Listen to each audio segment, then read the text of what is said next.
nya tuh mah kudu jeung lauk. Ngalana. Tadi tuh ka sawah ranca nu loba masuk di sawah nu meunang ngagaru geura. Leo si kabayan lempang ka sawah nu meunang ngagaru. Didinya katembong tututna loba. Lantaran caina herang jadi katembong kabeh. Tututna pating goletak, tapi barang diteges-teges ku si kabayan katembong ka langkang langit dina cai. Manehna ngarasa leuwang, neuleuh sawah sakitu jerona. Padahal mah teu aya sajengkal-jengkal acan cik si kabayan dina jero pikirna.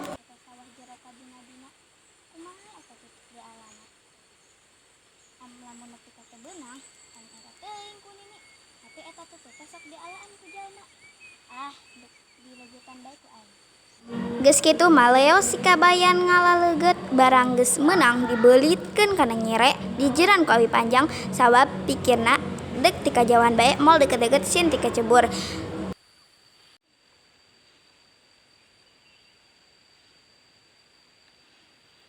Nak kabayan malah tutut dilegetan. Kumaha da sieun ti kecebur? Dalah tuh sakitu jaranana nepi ka katembong langit. Ninina keheuleun si kabayan disuntrungkeun brus ancrub ka sawah.